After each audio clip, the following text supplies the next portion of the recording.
Assalamualaikum warahmatullahi wabarakatuh. Ketemu lagi di Iyo Irwan Channel. Berbagi tidak akan membuat rugi. Nah, adik-adik semuanya, kita akan lanjutkan persiapan ujian sekolah tahun 2020-2021 ini untuk muatan pelajaran ilmu pengetahuan alam nomor soal 32 sampai 40. Kita nanti akan bahas kisi-kisi, materi dan contoh soalnya. Kita mulai ya anak-anak. Tapi jangan lupa untuk like, komen, dan subscribe ya di video ini. Ya, lanjut. Nah, untuk soal nomor 32, indikator soalnya adalah disajikan pernyataan. Siswa dapat mengelompokkan yang termasuk planet dalam. Nah, di sini kalian bisa lihat gambar sistem tatar surya. Di sini ada planet-planet seperti Merkurius, Venus, Bumi, Mars, Jupiter, Saturnus, Uranus, dan Neptunus. Nah, di sini planet-planet ini dikelompokkan menjadi dua kelompok, yaitu planet dalam dan planet luar. Nah, bagaimana penjelasan planet dalam dan planet luar tersebut? Kelompok planet dalam merupakan planet-planet yang posisinya paling dekat dengan matahari, seperti Merkurius, Venus, Bumi, dan Mars.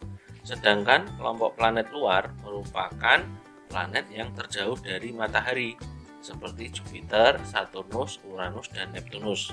Kelompok planet luar juga disebut dengan gas raksasa atau gas giant.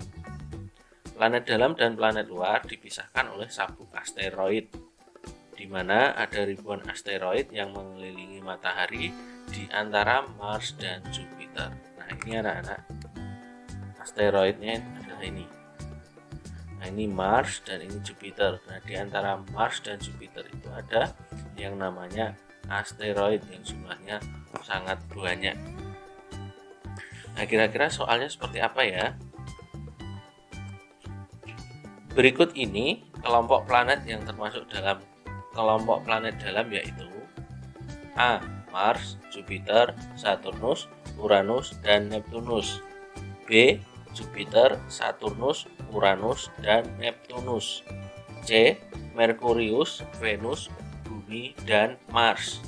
D. Merkurius, Venus, dan Bumi. Nah, tadi planet dalam dan planet luar itu dipisahkan oleh asteroid antara Mars dan Jupiter.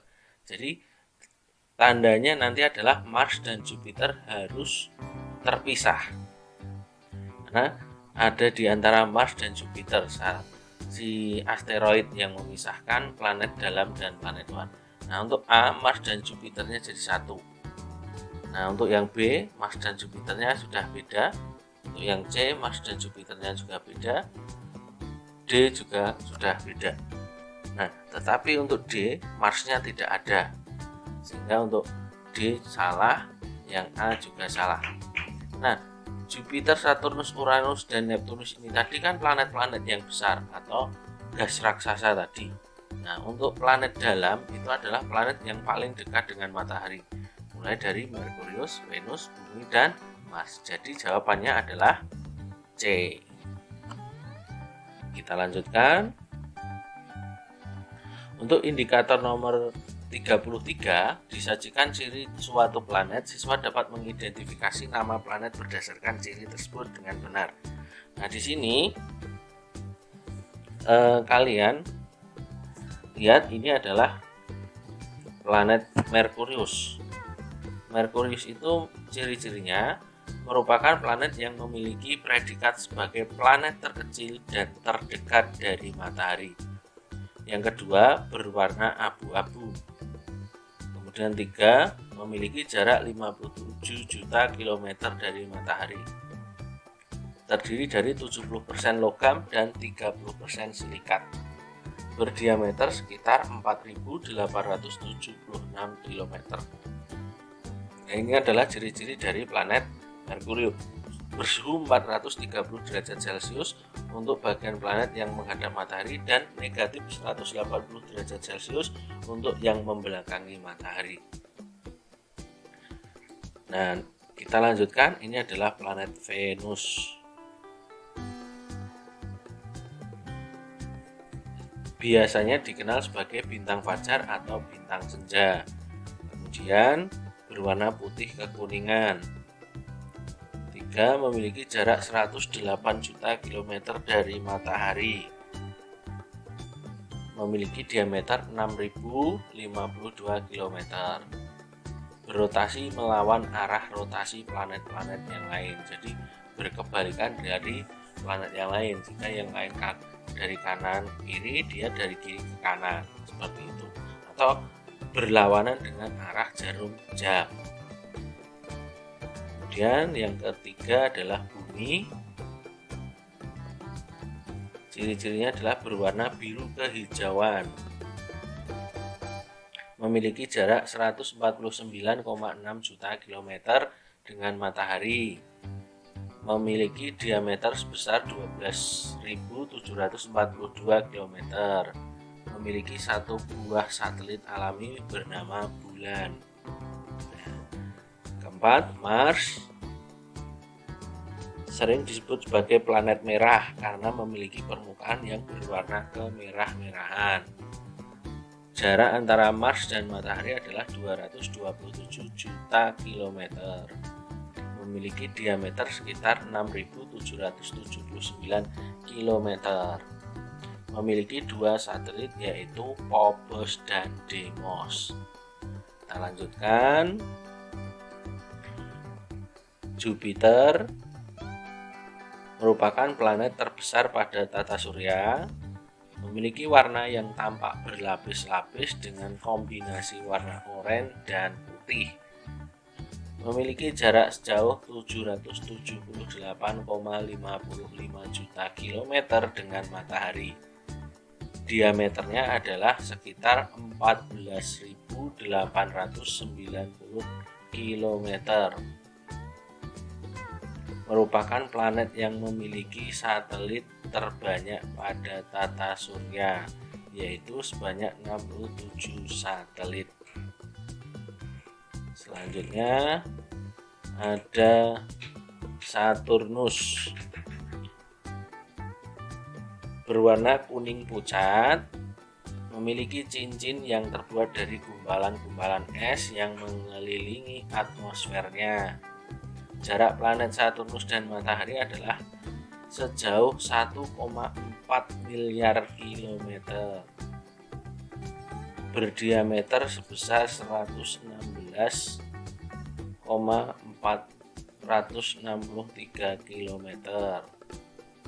Memiliki satelit sebanyak 56 satelit.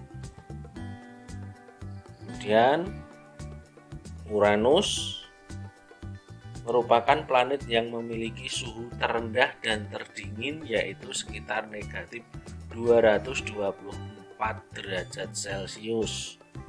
Berwarna biru muda, memiliki cincin unik yang melingkari planet secara vertikal.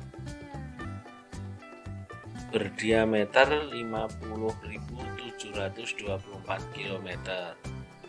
Memiliki satelit sebanyak 27 buah satelit. Kemudian Neptunus merupakan planet yang berwarna biru. Memiliki jarak sejauh 4,5 km dari 4,5 miliar kilometer dari matahari. Berdiameter 49,530 km. Dikelilingi oleh 8 buah satelit. Di antaranya adalah Triton, Proteus, Nereid, dan Larissa.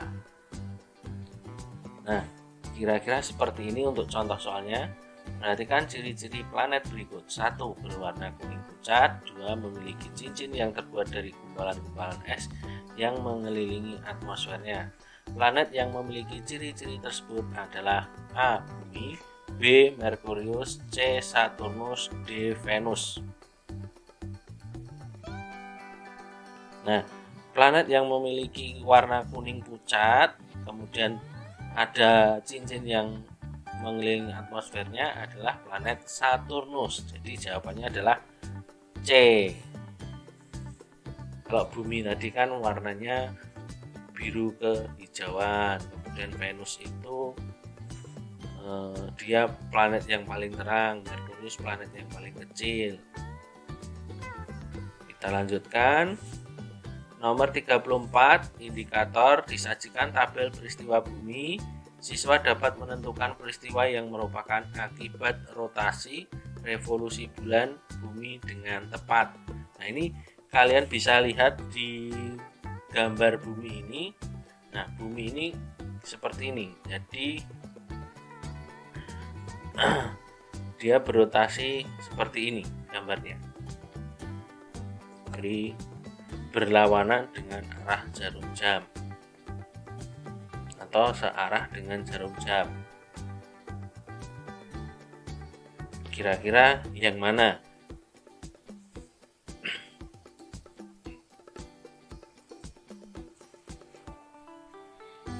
Adalah berlawanan dengan arah jarum jam.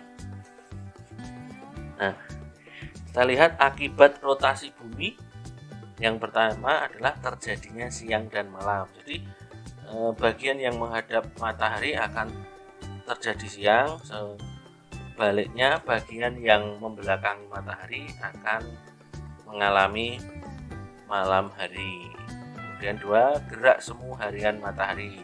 Yang dimaksud gerak semu harian matahari itu adalah matahari seolah-olah terbit dari timur dan terbenam di sebelah barat. Padahal yang betul adalah bumi yang bergerak mengelilingi matahari dan berrotasi.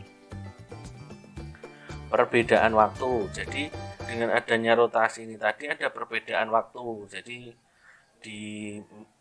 misalkan ada pembagian waktu WIB, WITA, dan WIT.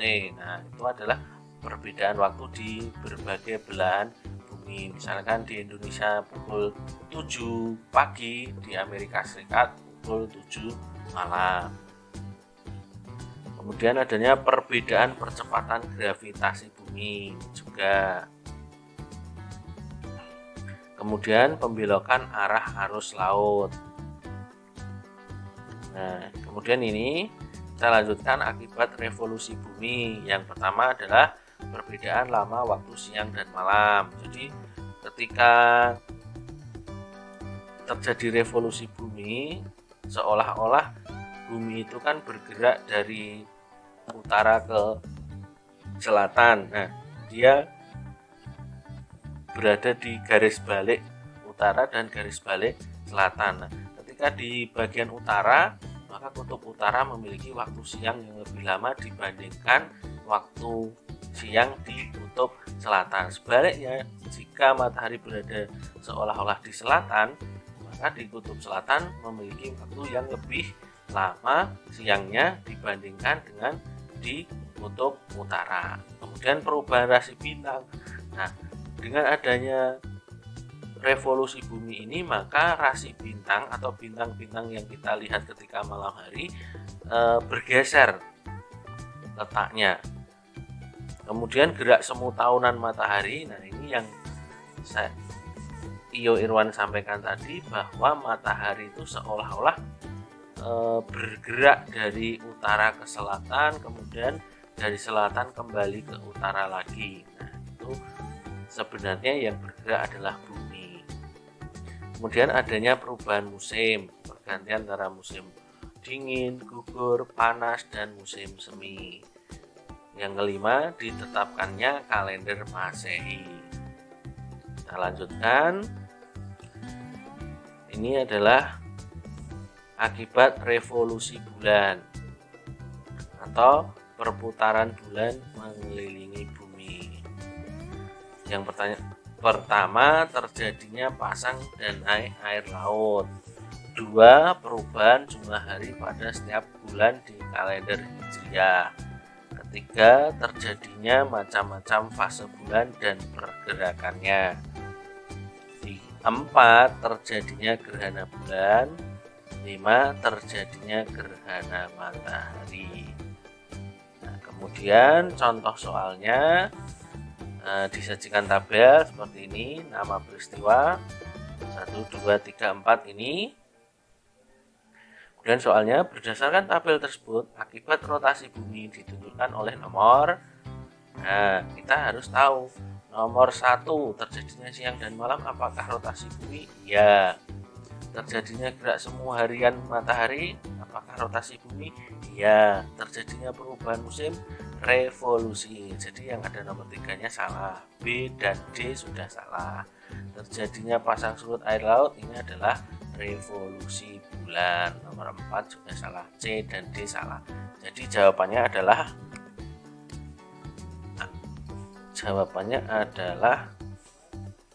ya, ini harusnya A. Ganti ya.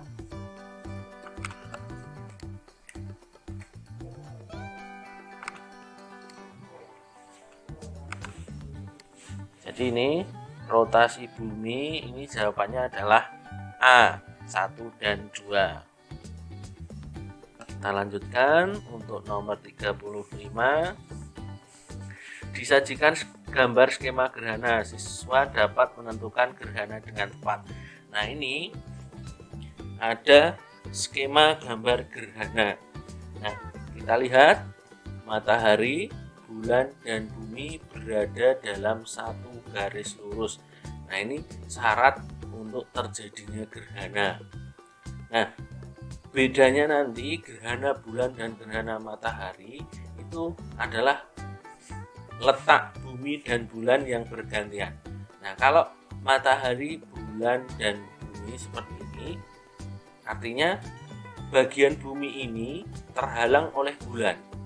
Jadi cahaya matahari ini tertutup oleh bulan, sehingga bagian bumi ini tidak dapat melihat cahaya matahari. Artinya di sini yang hilang adalah mataharinya di bagian bumi ini. Nah, di bagian bumi ini tidak dapat melihat cahaya matahari, sehingga di sini terjadi gerhana matahari total. Nah, sedangkan untuk di bagian yang di penumbra atau pinggir ini masih bisa. Nah, ini masih bisa mendapat sebagian, tapi sebagian juga tertutup. Yang bagian sini tertutup, jadi mataharinya seolah-olah tidak utuh. Di bagian-bagian pinggir atau penumbra ini mengalami gerhana matahari sebagian. Sehingga untuk mengingat-ingat, nah di sini bagian tengah umbra total atau TUT, tengah umbra total. Kemudian untuk yang bagian ini pinggir penumbra sebagian, bagian pinggir atau bagian penumbra gerhana matahari sebagian. Kita ulangi ya, TUT, tengah umbra total, bagian tengah atau umbra mengalami gerhana matahari total. PPS, pinggir penumbra sebagian, bagian pinggir atau penumbra mengalami gerhana matahari sebagian. Nah, ini total eklipse, total partial eklipse sebagian.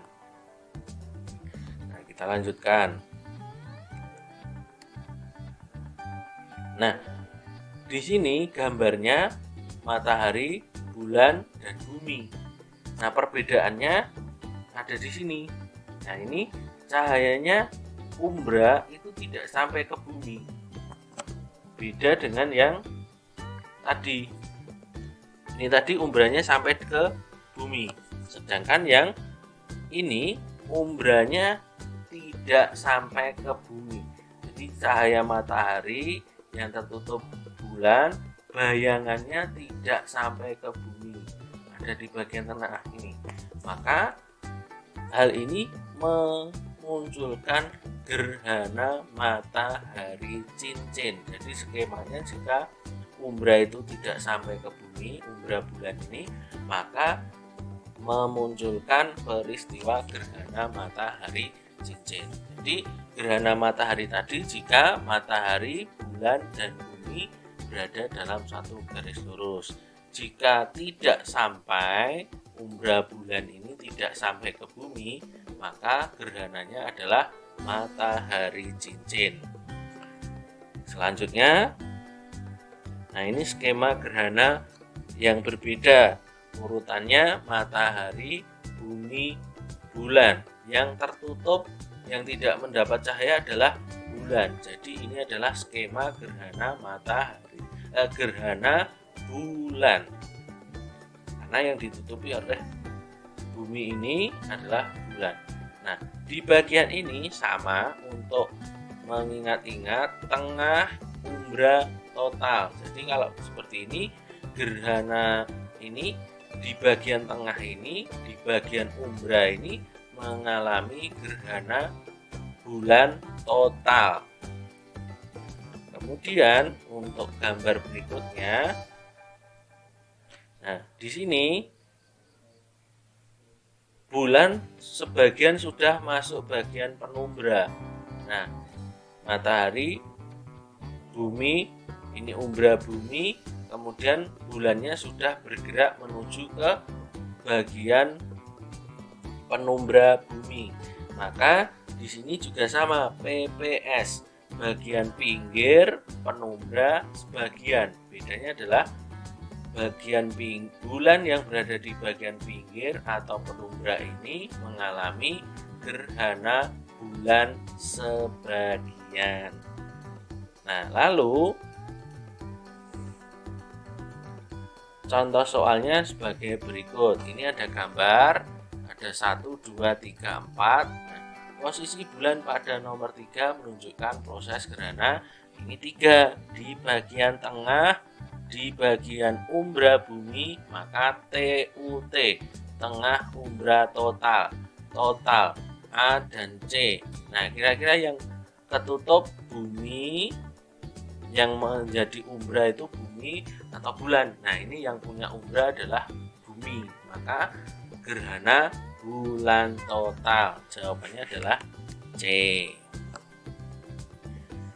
Selanjutnya, indikator nomor 36 atau soal uraian. Ini nanti siswa dapat menunjukkan tahapan metamorfosis yang merugikan, menguntungkan berdasarkan gambar.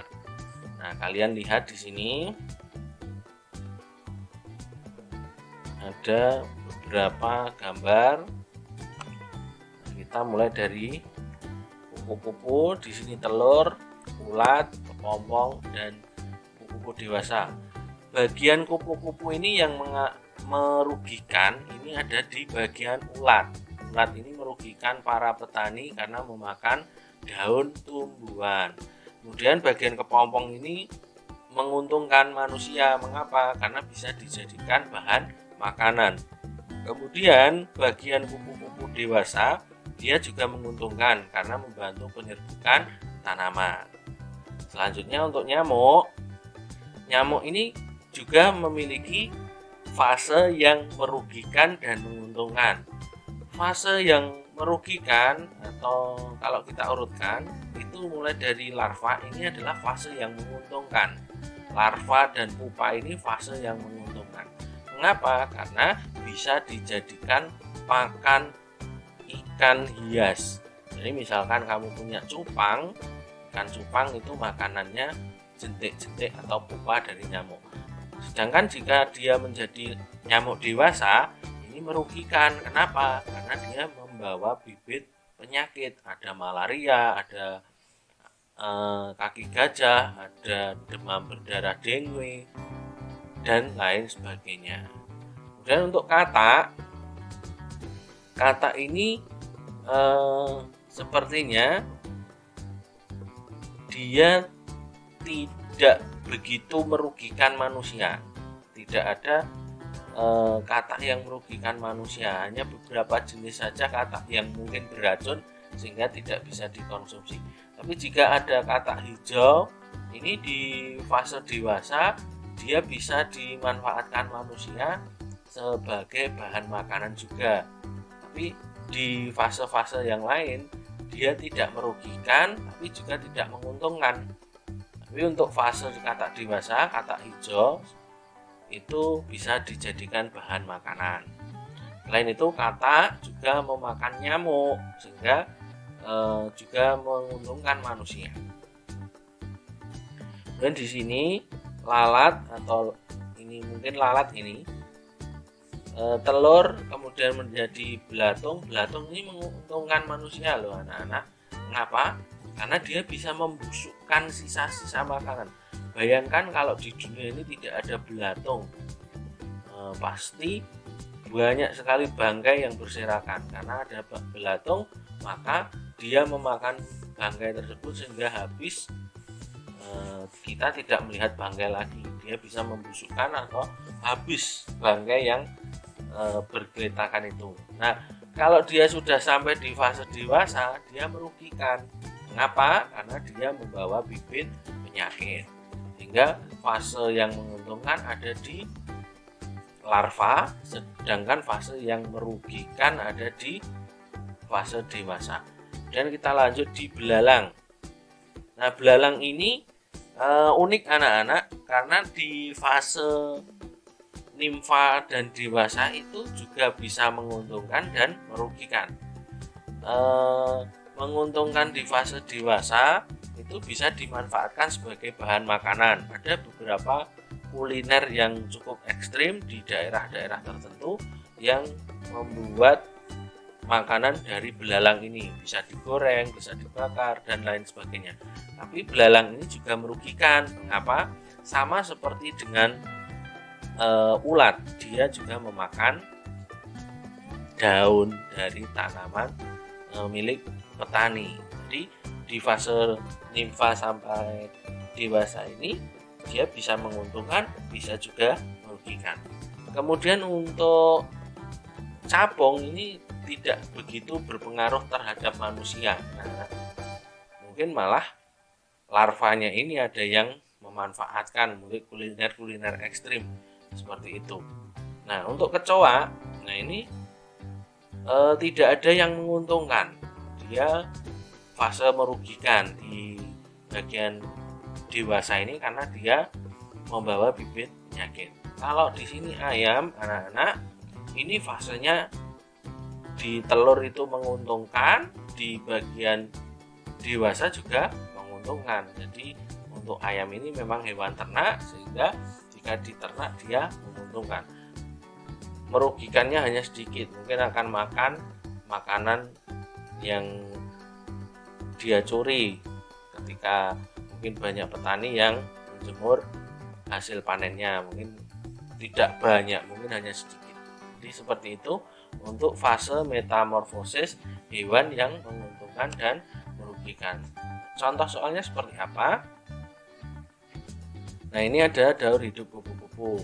Jelaskan tahapan daur hewan tersebut yang menguntungkan dan merugikan manusia.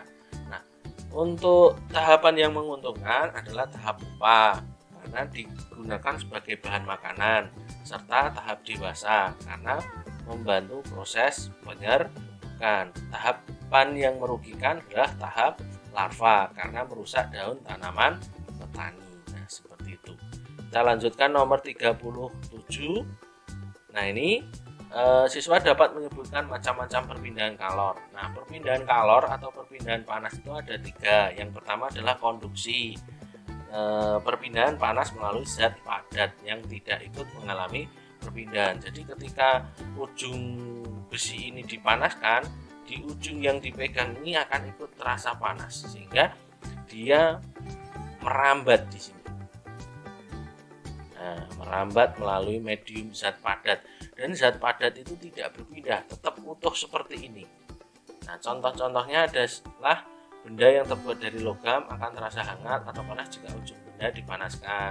Knalpot motor jadi panas saat mesin dihidupkan. Tutup panci menjadi panas saat dipakai untuk merebus air. Mentega yang dipanaskan di wajan menjadi meleleh karena panas. Kemudian yang kedua ada konveksi. Ini perpindahan panas melalui aliran zat perantara yang ikut berpindah. Jadi kalau di sini bendanya perantaranya air, maka ketika air itu direbus maka dia akan berputar. Selain itu juga pada angin yang berpindah, bergerak. Contohnya adalah gerakan naik dan turun air ketika dipanaskan. Jadi di sini berputar terus. Gerakan naik dan turun kacang hijau, kedelai lainnya ketika dipanaskan. Kemudian terjadinya angin darat dan angin laut, gerakan balon udara, asap cerobong pabrik yang membumbung tinggi. Dan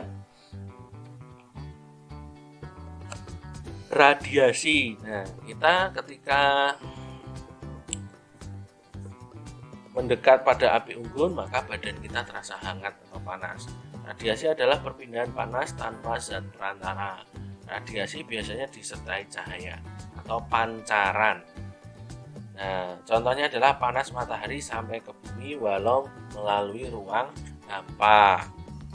Kemudian tubuh terasa hangat ketika berada di dekat sumber api. Selanjutnya, menetaskan telur unggas dengan lampu. Yang keempat, pakaian menjadi kering ketika dijemur di bawah terik matahari. Nah, ini sama dengan yang panas matahari sampai ke bumi ini sebenarnya. Nah, contoh soalnya seperti apa, anak-anak? Nah, jelaskan perpindahan panas yang terjadi pada gambar di samping. Nah, di sini ada konduksi. Api yang mengenai bagian bawah panci kemudian membuat panas yang merambat ke seluruh bagian panci. Jadi yang terkena panas cuma bagian bawah, kamu pegang atas di sini juga terasa panas, maka itu merambat secara konduksi. Kemudian konveksi, air yang terkena panas di bagian bawah panci kemudian berputar sehingga membuat semua air menjadi panas. Jadi yang terkena panas itu cuma bawah di sini, kemudian kamu pegang atas ini juga panas. Tapi jangan dicoba dipegang loh anak-anak. Nah, percaya saja kalau itu panas. Nanti kalau nggak percaya kalian coba, nanti bisa cedera. Radiasi, tangan terasa panas saat berada di dekat api. Jadi ketika kamu megang ini, padahal kamu di sini megang isolator atau benda yang tidak menghantarkan panas, tapi tetap saja terasa hangat. Mengapa? Karena ada pancaran dari atau cahaya api ini yang mengenai kulitmu, jadi dia merambat secara radiasi. Ini komplit, ini ada konduksi, ada konveksi, ada radiasi.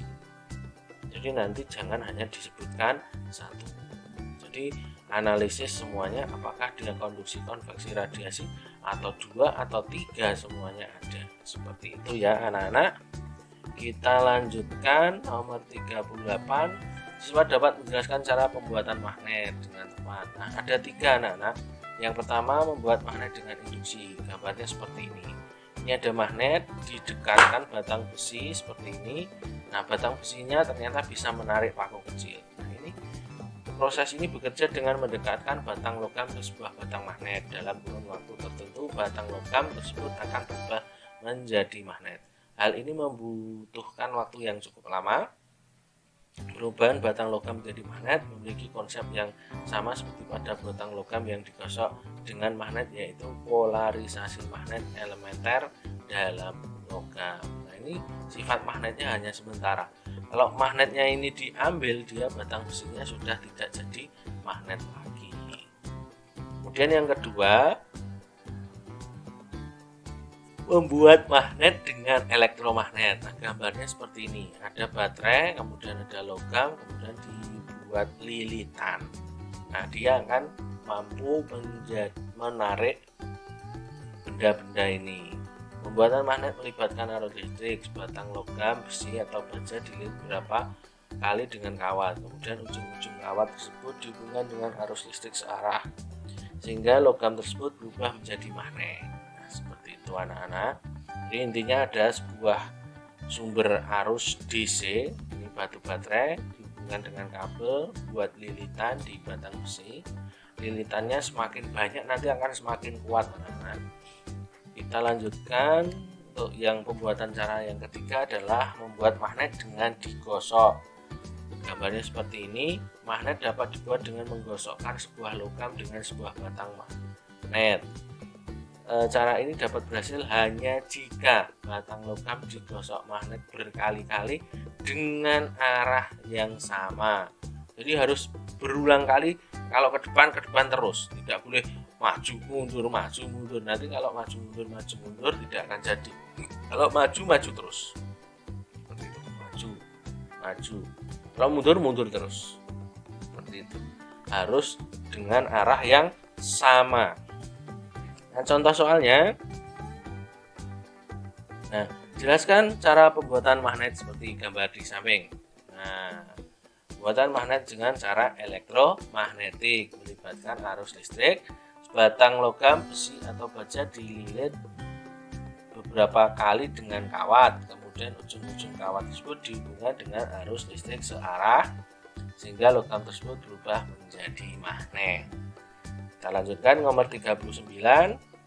Siswa dapat menyebutkan komponen yang diperlukan dalam membuat rangkaian listrik sederhana. Nah, biasanya komponen dalam membuat rangkaian listrik sederhana itu minimal harus ada sumber dayanya. Biasanya batu baterai, biar tidak bahaya karena batu baterai memiliki arus DC. Kemudian 2, untuk menghubungkan arus listrik menggunakan kabel. Kemudian yang ketiga, biar bisa mati dan menyala dihubungkan dengan saklar. Lalu biasanya dibuat lampu untuk mungkin menyalakan lampu, atau bisa juga bel. Nah, kira-kira seperti itu. Nah, contoh soalnya, sebutkan alat-alat yang diperlukan untuk membuat model lampu lalu lintas. Nah, kita harus punya batu baterai, kabel, saklar, bisa digunakan dari paku pinus dan klip segitiga, atau beli langsung saklar yang lebih mudah jadi. Kemudian 4, lampu, 3 buah lampu terdiri dari warna merah, kuning, dan hijau. Nomor 40, anak-anak, siswa dapat menjelaskan salah satu ciri planet dengan benar. Nah, kita lihat penjelasan di nomor 33, ini tadi Merkurius.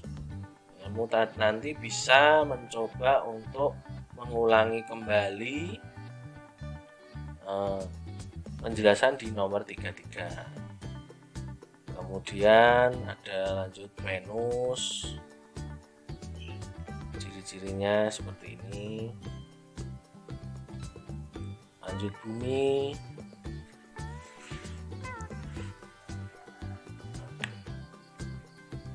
kemudian Mars,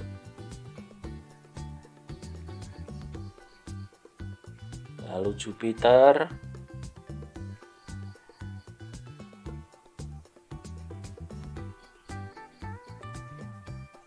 Saturnus,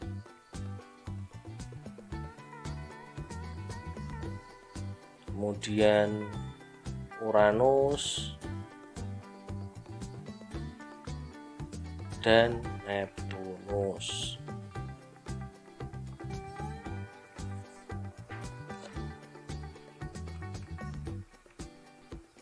Nah, kira-kira seperti itulah penjelasannya. Lalu contoh soalnya, bisa jelaskan ciri-ciri planet Mars. Nah, jawabannya sering disebut planet merah. Jarak antara Mars dan Matahari 227 juta kilometer, diameternya 6.779, memiliki 2 satelit yaitu Phobos dan Deimos. Nah, demikian anak-anak pembahasan persiapan ujian sekolah untuk muatan pelajaran IPA nomor 32 sampai 40.